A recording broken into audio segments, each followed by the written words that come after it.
जनाब, खुश आमदीद। आज की मेरी तस्वीर जो है उस पर मुझे कमेंट मिला है वो है एक पेट्रोल महंगा हो गया है, वकास साहब जो है हमें बता रहे हैं, तो इसलिए ये सारी सूरत हाल है। और एक दूसरा जो है वो ये ऐसा सिर्फ पाकिस्तान में होता है, ये कह रही है इस्लाह। और एक और है गधे पे गधा सवार है। तो आपने भी मुझे बताना है कि आज की जो हमारी पिक है उसके ऊपर आप क्या टाइटल, क्या उन्वान देंगे। MWF स्पेस टाइप करेंगे, आप अपना मैसेज भेजेंगे 2886 के ऊपर। और ख़वातीन, आपको याद होगा पिछले थर्सडे को हमने कमेंट किया था कि हम बात करेंगे जब हमें डर रहता है, हमें वसवसा रहता है, अंदेशा रहता है, हाय हमारे मियाँ को कोई उड़ा ना ले जाए, हाय कहीं बेचारा गायब ना हो जाए, पता नहीं कहाँ चला जाएगा। तो एक चीज़ तो आप ये जहन में रखें कि आप ही को आपका मियाँ इतना अच्छा लगता है और बहुत सारे लोगों को हो सकता है वो इतना अच्छा ना लगता हो, लेकिन डॉक्टर सदाकत जो है वो आपको बताएंगे एक्चुअली कि किस तरह से आप अपने इस खौफ पर और अपने इस वहम पर काबू पा सकती हैं। अस्सलाम वालेकुम। वालेकुम अस्सलाम। कैसे हैं डॉक्टर साहब? अल्हम्दुलिल्लाह। How's billing wage going? बिल्कुल ठीक ठाक, जबरदस्त। अच्छा जी, ये जो एक है मामला, ये हर खातून के इंटरेस्ट का है, हम सबको बड़ा डर लगा रहता है, ये हकीकत है। देखिए, ये इनसिक्योरिटीज़ जो हैं, यानी खौफ किसी चीज़ का जब होता है तो वो होके रहती है। अच्छा। सबसे पहली बात तो ये है कि ज़िंदगी में अगर आप डर से ऑपरेट कर रहे होते हैं कि कहीं ये ना हो जाए, कहीं वो ना हो जाए, तो आपके ज़हन में इसकी कुछ तस्वीर बनती है। हम जितने भी लफ्ज़ बोलते या सुनते हैं, हमारा दिमाग उनको तस्वीरों में बदल देता है। ठीक है। और जो स्ट्रॉन्ग वर्ड्स होते हैं या स्ट्रॉन्ग सिचुएशंस होती हैं, उनकी तस्वीर भी वैसे ही इंटेंस बनती है।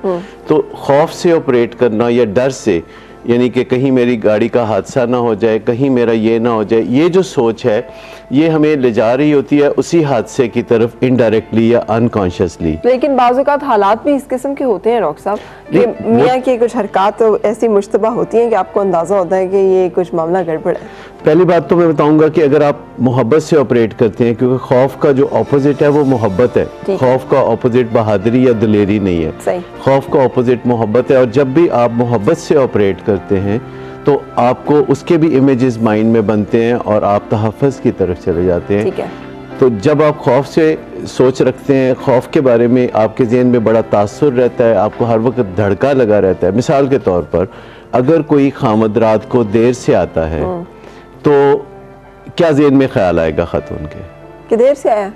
नहीं, लेकिन उसको क्यों देर से, पता नहीं क्या करता रहा है, कहाँ घूमता रहा है, जरूर कोई चक्कर है किसी के साथ। अच्छा, अब ऐसे हालात में इंसान के चेहरे पे तासुरात क्या आएंगे? तासुरात जो आएंगे वो बड़े मानी खेज या मनफी तासुरात आएंगे। अच्छा, खामद जब घर आएगा तो वो खातून अपने खामद को जब मिलेंगी तो किन तासुरात के साथ मिलेंगी? नेगेटिव जाहिर है, नेगेटिव, मनफी। और खातून को चूंकि ये ख्याल है कि कोई गड़बड़ है जो देर से आया है और वो सही तरह मिल नहीं रही, तो दोनों के ताल्लुकात की कशीदगी का जो है वो यहाँ से आगाज हो जाएगा।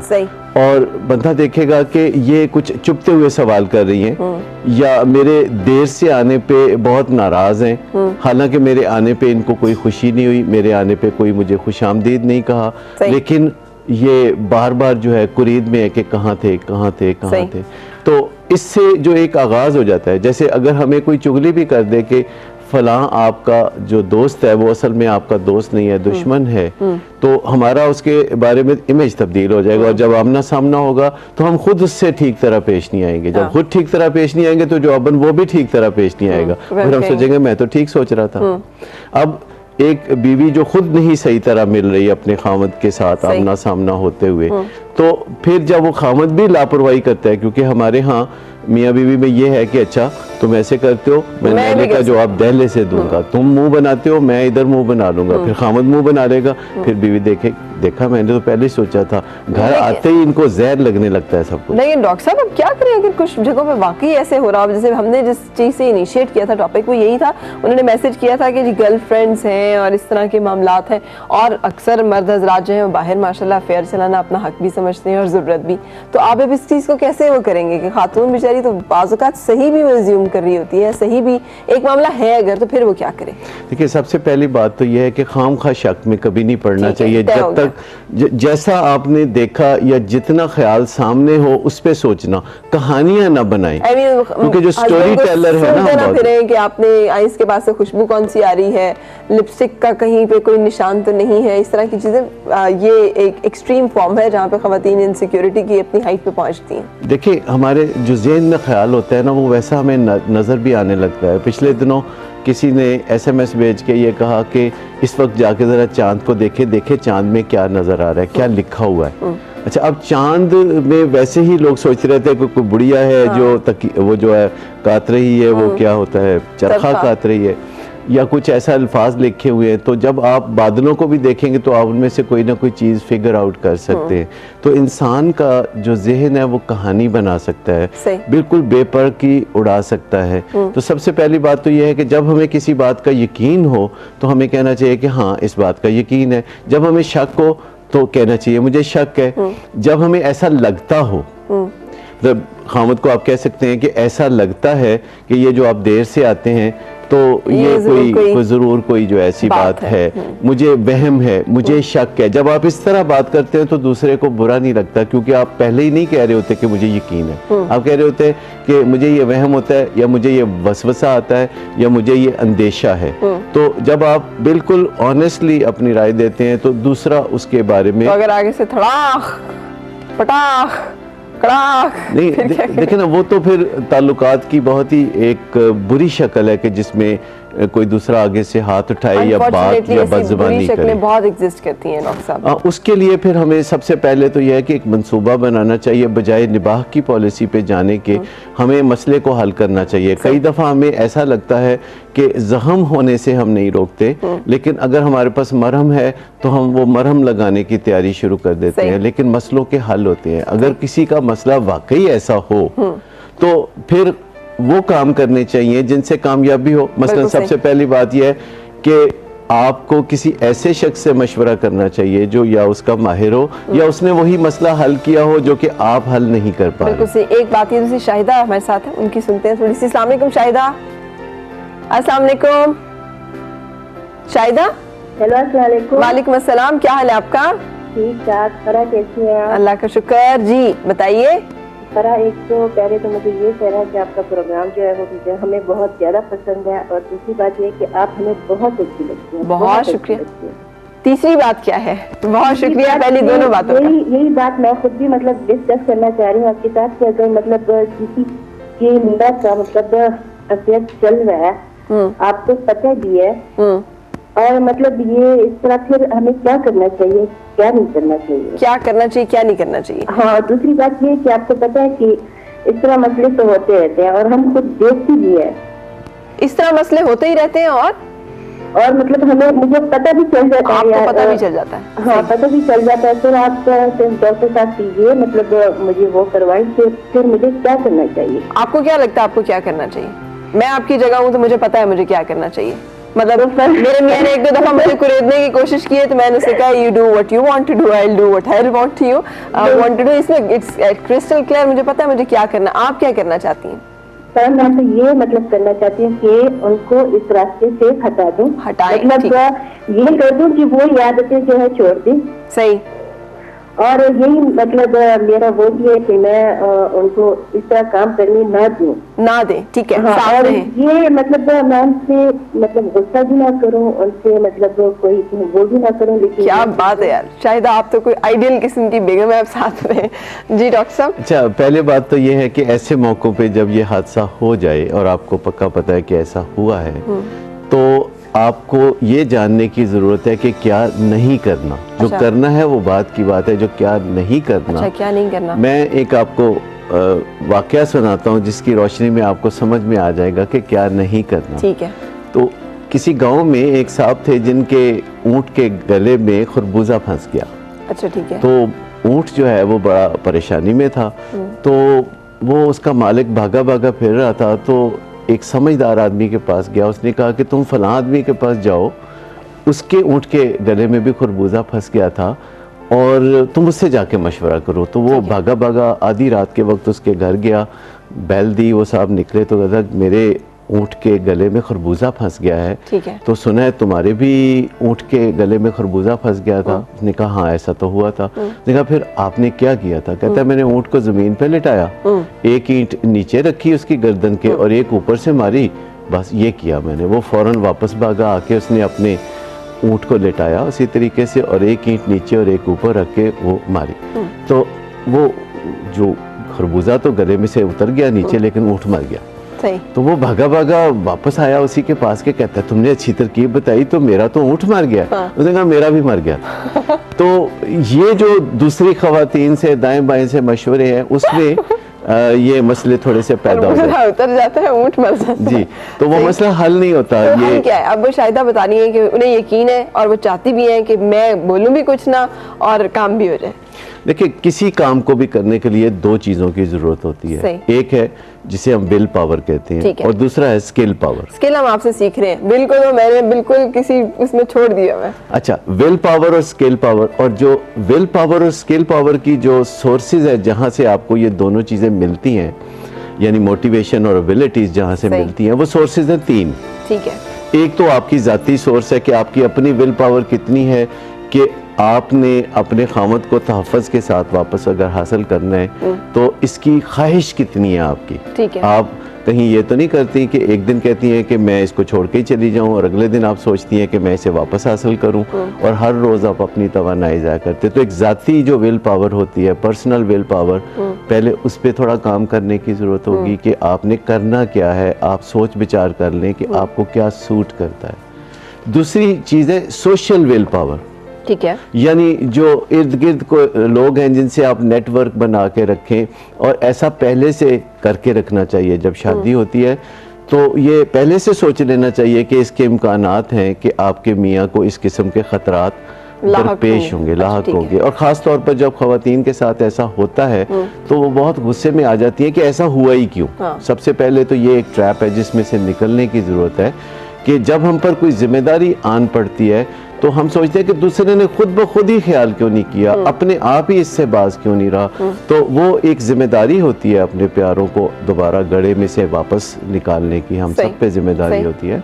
जैसे अगर कोई शराब या किसी नशे में पड़ जाता है या जुए में पड़ जाता है तो उसको हम पर्सनल ऑफेंस के तौर पर नहीं लेते, उसकी मदद करते हैं। कैसे, तो कैसे करेंगे मदद डॉक्टर साहब? क्या सबसे पहले होता है कि पर्सनल विल पावर, फिर सोशल विल पावर कि आपने कुछ लोगों की हमायत हासिल करनी है, कुछ लोगों को इस प्रोजेक्ट में अपने साथ मोटिवेट करके लगाना है। तीसरी चीज फिर यह स्ट्रक्चरल विल पावर, यानी उन लोगों से मदद हासिल करना जो कि मदद दे सकते हैं, यानी जो कोच हैं या जो माहिरीन हैं या जो काउंसलर हैं, वो आपको बताएंगे कि कैसा रिवॉर्ड एंड पनिशमेंट सिस्टम आप अपने घर में नाफिज करें। क्या करें? थोड़ा सा तो आपको डिजाइन करना पड़ेगा कोई ऐसा सिस्टम जिसमें दो चॉइसेस हों खामद के पास, कि किसी मामले में उसको पनिशमेंट मिल सकती हो या किसी मामले में उसको रिवॉर्ड मिल सकता हो। अच्छा, दूसरी तरफ जैसे हमने विल पावर के साथ स्किल पावर की बात की है तो वो ये है कि एक तो ज़ाती तौर पर पता करें कि आपकी जो एबिलिटीज़ हैं उनमें क्या कमी है। एबिलिटीज़ की बात कर रहा हूँ मैं, शक्ल सूरत की बात नहीं कर रहा। मैं बात कर रहा हूँ कि आप में गुफ्त व शनीद के मामलात कितने अच्छे हैं, या आपका अपना गुस्सा कितना तेज़ है, या आपने रोने पे जोर रखा हुआ है। तो कि ये एबिलिटी की बात नहीं है। अगर आप रोना धोना और गैर मुतल्लका लोगों से जाके सिर्फ चुगलियां करना या राज बना लेना, ये सारे काम गलत हैं। दूसरी बात यह है कि आप फिर देखते हैं कि ऐसे लोग जो ये काम कामयाबी से कर चुके हों तो उनके साथ मिलना जुलना, ऐसी 2-4 खवातीन आपको ढूंढना होंगी जो समझदारी से अपने इस मसले को हल कर चुके हैं। और फिर आपके कोई कोच, कोई आपका साइकोलॉजिस्ट जो स्ट्रक्चर रखता हो, जिसकी कोई बैकग्राउंड हो इंटरवेंशन के फील्ड में, कि कोई प्यारा पटरी से उतर जाए तो उसे वापस कैसे लाते हैं। तो ये काम एक मंसूबाबंदी से करने वाला है। लेकिन सबसे पहले एक इसमें प्रोसेस होता है कि ये जो नुकसान हो गया है, जो ज़हनी सदमा या झटका लगता है, पहले सबसे तो इस झटके में से निकलने की ज़रूरत है, जिसके लिए 2-3 हफ्ते आपको गौर व फिक्र करना चाहिए कि आप दुनिया की पहली या आखिरी खातून नहीं है जिनके साथ ये हुआ है, बल्कि ये होता रहता है दुनिया में। और सबसे समझदारी की बात तो यह है कि शादी करने से भी पहले इसकी पॉसिबिलिटी पे गौर करना चाहिए और अपने आप को कबल अज वक्त प्रोएक्टिवली तैयार करके रखना चाहिए कि ये मसला होगा तो हम क्या करेंगे। सही। जैसे किसी कारोबार में आप पहले से देख के रखते हैं कि ये मसला होगा तो क्या करेंगे, इसी तरह ये जो अज़दवाजी ज़िंदगी का काम है इसमें भी हमें पहले से जान के रखना चाहिए कि किन किन मसलों से वास्ता पड़ सकता है। जैसे सास बहू का मामला है, जैसे नंद और भाभी का मामला है। तो ये सारी सिचुएशंस में जो जो कुछ हो सकता है हमें पहले पता होना चाहिए। ठीक है, अच्छा अभी हम रुकेंगे डॉक्टर साहब और मैं यहीं से बात कंटिन्यू करूंगी कि क्या क्या कुछ करना है। मैं एक ऐसी औरत हूँ, फर्ज किया जिसके साथ ही मसला है, आप मुझे बता रहे हैं, काउंसलिंग दे रहे हैं, आप मुझे क्या काउंसलिंग देंगे? मैं आपके साथ उसी तरह से सारी बातें शेयर करूंगी और आप मुझे उसी तरह से एडवाइस कीजिएगा। हम एक ओपन एयर लाइव जो है वो एक थोड़ा सा थेरेपी सेशन करते हैं कि ये मामला है तो क्या होगा। और एक छोटा सा ब्रेक लेंगे, लेकिन उसके बाद थोड़ा सा एक विजिट हमारा किचन का भी है, क्योंकि तलत आज बना रही है ऑरेंज मूस, यही है ना तलत। और हम उसके बाद वापस डॉक्टर साहब की तरफ आ रहे हैं। साथ रहिएगा, क्योंकि सवाल आपके जहन में है, मैसेज कर दें MWF स्पेस टाइप करके अपना मैसेज 2886 के ऊपर भेज दीजिए। जैगाम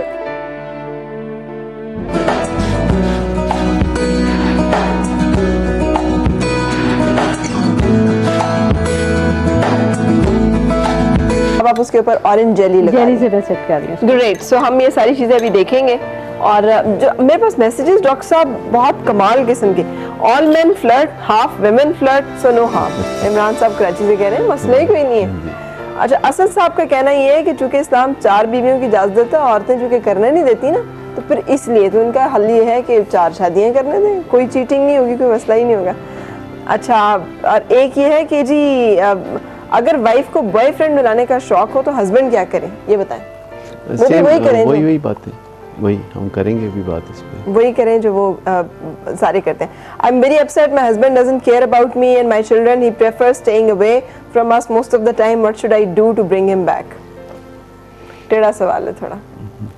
अगर मैं इस मसले का शिकार हूं तो you know what should I do, I should ask him to stay away as long as he wants to। अब आप कहेंगे ये गलत अप्रोच है, लेकिन मेरी अप्रोच है ये कि आप किसी को क्या, मुझे खलील जिब्रान बड़ा याद आता है जो कहते हैं कि अगर if you love someone set him free, if he comes back to you he is yours, और अगर वो नहीं आता तो ही वाज नेवर योर्स। तो जो चीज आपकी इसके पीछे ये तो मोहब्बत की बात है ना, आप शादी की बात कर रहे हैं। दो फर्क नहीं है दोनों? दोनों फर्क है ना, शादी तो एक कॉन्ट्रैक्ट है ना, जब कोई किसी मुआहदे की अगर दूसरा फरीक नहीं पासदारी कर रहा तो वो भी आपकी जिम्मेदारी है कि आप उसी को खींच के आप उसको भी करते रहें। अपनी भी जिम्मेदारियां देखें और उसकी भी वो करते रहें। देखिए, असल बात यह है कि जब आप किसी के साथ कोई मुआहदा करते हैं जो कॉन्ट्रैक्ट है, शादी एक कॉन्ट्रैक्ट है जो ना सिर्फ सोशल बल्कि रिलीजियस और लीगल कॉन्ट्रैक्ट बिल्कुल है, बड़ा ही बाइंडिंग कॉन्ट्रैक्ट है, बिल्कुल जिसमें 100-200 लोग भी आप लेके जाते हैं तो तब जाके आप शादी करते हैं।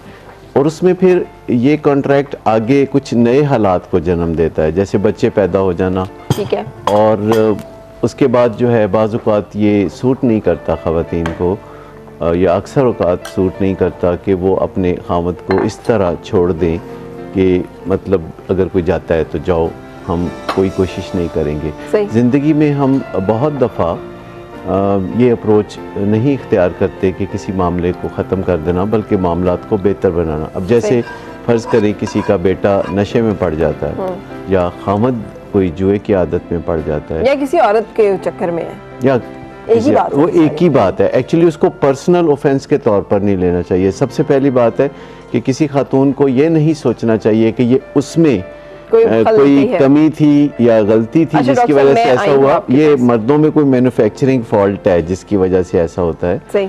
और उस पे हम बात करें। If a single woman is in love with married man, how can she leave him? ये भी मसले डिस्कस करते हैं। मेरे ख्याल में आपने रोल प्ले करने की बात, मेरा बहुत मसला है। मेरे मियाँ जो है ना, उनका अफेयर है और मैं इस बात से बड़ी तंग हूँ, मुझे पता है, मैंने खुद देखा है। अच्छा, अगर आपको इस बारे में यकीन है तो सबसे पहली बात यह है कि क्या आपने फैसला किया है कि आप उन्हें वापस हासिल करेंगी, या आपने ये फैसला किया है कि आप उन्हें छोड़ देंगे? मेरा दिल तो यही चाहता है कि मैं छोड़ दूं, लेकिन आपको पता है हमारा माशरा इसकी इजाज़त नहीं देता, तो मैं छोड़ नहीं सकती। मेरे बच्चे हैं, मैं क्या करूँगी? तो मैं चाहती हूँ कि किसी तरह से अब गुजर ही जाए और ये वो ठीक हो जाए, वापस आ जाए। देखिए, इसके लिए पहले सबसे आपको यकसुई इख्तियार करनी चाहिए कि आपने छोड़ने की बात फिर दोबारा नहीं करनी, बल्कि आपने ये तय कर लिया है कि आप अपने ख़ावंद को सेफ एंड साउंड वापस हासिल करना चाहेंगे। ठीक है। अगर आपने ऐसा सोच लिया है तो फिर हम आगे चलते हैं बात को। ये सोचना थोड़ा सा मुश्किल इसलिए है क्योंकि मेरा दिल भी, मुझे अच्छे भी नहीं लगते अब वो, और मेरा दिल भी नहीं लगता। लेकिन मैं ये भी चाहती हूँ कि अब किसी तरह से मामला जो है बेहतर तरह से वो हो जाए। देखिए, इसको मसले को सुलझाने के लिए अपने जज्बात को तो थोड़ा सा हैंडल करना पड़ेगा, संभालना पड़ेगा, क्योंकि ये एक लॉजिक का मामला है, इसमें आपको एक जिद्दोजहद करनी पड़ेगी। जज्बात को कैसे संभालूं, मेरे खुद पे काबू नहीं रहता। वो आते हैं सामने, मुझे पता होता है कि उनका इस तरह से वो कहाँ से आ रहे हैं, क्या मामला है, किस तरह से है, वो मुझसे क्यों दूर हैं, उनका रवैया, तो मेरे लिए अपने आप को संभालना बड़ा मुश्किल होता है। मैं अपने आप को नहीं कंट्रोल कर सकती। लेकिन फ़िलहाल कुछ दिन तक तो आपको ये मुश्किल रहेगी, लेकिन ज़्यादा इम्कान इस बात का है कि जितना सदमा या गुस्सा आपको अभी इस वक्त है, ये चंद दिनों के बाद 3 से 6 हफ्ते के अंदर अंदर ये सेटल हो जाएगा। लेकिन अगर आपका गुस्सा ये कम नहीं होता या आपका सदमा कम नहीं होता, तो पहला मरहला आपका ये है कि आप अपने गुस्से और सदमे को कम करने के लिए काउंसलिंग में आएँ, ताकि हम आपको ऐसी मदद दे सकें कि जिसमें सबसे पहले आप नॉर्मल हो सकें, आप ऐसे हालात में चली जाएं जिसमें आपका दिमाग अच्छी तरह काम करने लगे और आप अपने कदमों पे खड़ी होकर सोच सकें। में तो मैं हूँ आपके साथ। आप मुझे बताएं, फर्स्ट थिंग क्या आज मैं करना शुरू कर दूं जिससे मैं कम से कम अपने आप पे तो काबू पा लूं, कम से कम मैं खुद तो नॉर्मल हूं। देखिए, एक छोटा सा नुकसान भी हो जाए ना, जैसे अगर आपका सेल फोन गुम हो जाए तो आप बेचैन हो जाते हैं और सदमे से निढाल हो जाते हैं, और लेकिन फिर चंद दिन के बाद जो है आपका सदमा कम होना शुरू हो जाता है। आप अपने नुकसान को कबूल करके अब आप दोबारा मुनाफे की तरफ या नफ़े की तरफ वापस जाना चाहते हैं।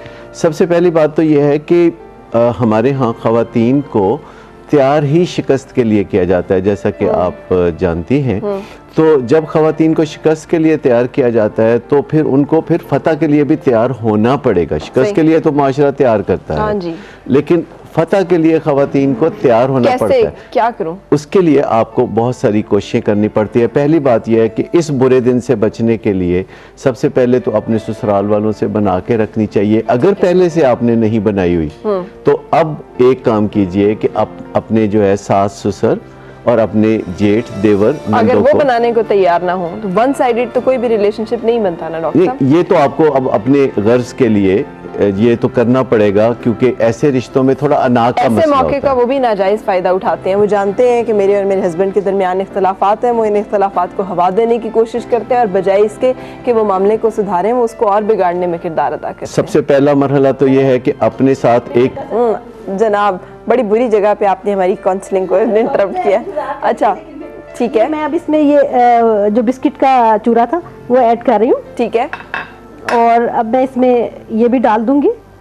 ये क्या है? ये माल्टे के सही किन्नू के जो थे ठंडा कर लिया हमने और इसमें हमने ये चीजें तकरीबन ठंडा हो गया। अब मैं इसको सिर्फ इसमें फोल्ड करूंगी और उसको सेट होने के लिए 5-6 घंटे के लिए फ्रिज में रख दूंगी। तो वो उसकी जो फाइनल जो लुक है वो ये है, वो आ जाएगी। अब मैं क्रीम में बस इसको मिक्स करूंगी। बिल्कुल सही।